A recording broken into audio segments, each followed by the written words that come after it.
Su jumis aš Rokas, kaip ir žadėjau, taigi padarysiu dabar savo naujojo MacBook apžvalgą.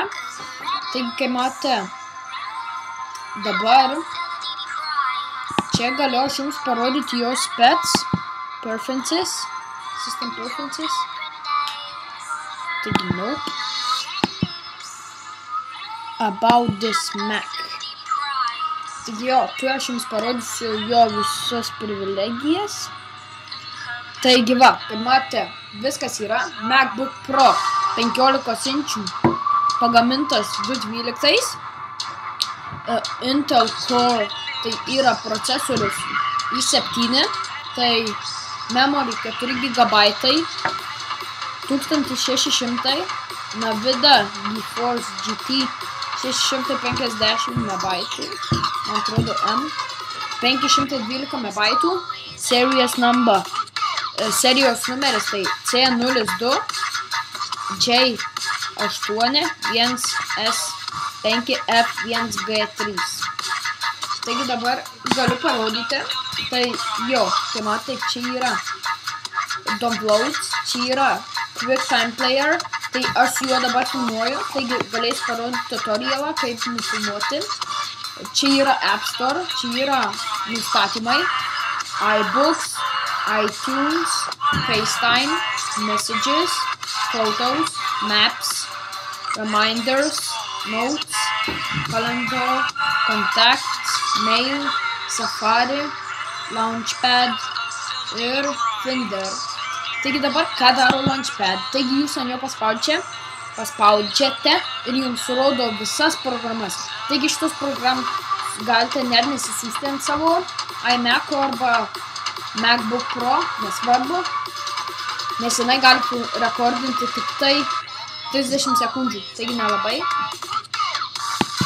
Taigi muzika yra screenshotų. Taigi va, matote, paspaudžiu čia ir jums išmeta YouTube, tai jo, aš čia leidžiu muziką. Taigi va, galiu. Taigi matote, koksai full soundas, tai dabar galiu aš jums netgi parodyti App Store. Taigi va, kai matote, čia viskas yra. Čia kai ant iPado, čia yra žaidimai. Čia aišku jums reikės dar prisijungti. Bet aš dabar norėčiau pažiūrėti vieną dalyką, kurį galima, tai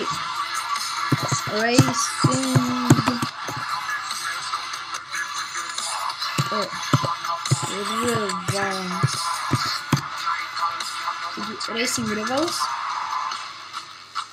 GT Racing, tai koksai čia žaidimas, Mod and Drive 5 Epic Tractors. Tai kaip matote, čia yra policijos, kokių mustangų. Taigi yra tokių, taigi čia yra visi žaidimai. Taigi kaip matote, atverčiam Skype'ą, iš karto atverčia, tik tai turite paspausti 2 kartus. Taigi, manau, čia jeigu paspaudite, tai Dialpadas yra, pavyzdžiui, Help. Čia galite ir jeigu norite susirasti QuickTime, kad rekordinti savo ekraną QuickTime Player, tai tiesiog paspaudžiate čia ir kai matote, parašite Quick ir jums išmeta QuickTime Player. Taigi jūs ant jo paspausite 2 kartus ir jums atsiras štai čia ir kaip perkelti programas iš čia į čia. Taigi galiu dabar parodyti. Tai galime, manau, šitą išmesti. Ne, negalime. Dabar nežinau, ką jums parodyti. Taigi jo, tai čia yra emailas, tai aš dar nieko nesusivedęs. Taigi, manau, šiam epizodui pakaks ir kai matote, jeigu norite baigti epizodą, tai turite paspausti, štai čia viršų yra kvadračiukas ir susimatysime kitame epizode. Taigi, like, subscribe, komentuokite apie naują mano MacBook Pro, šerinkite su draugais, prenumeruokit, jeigu jums patiko šis epizodas ir norite matyti Minecraft, GTA 5, multiplayerį, tai spaudžiam like ir jeigu norite gauti privatų Minecraft serverį, tai spaudžiate like, subscribinat, prenumeruojat ir rašite komentarus. Tik aiškiai nežinau, kada turėsiu Minecraftą. Taigi, susimatysime kitame epizode, kuris bus rytoj. Taigi, linkiu jums geros savaitės ir iki.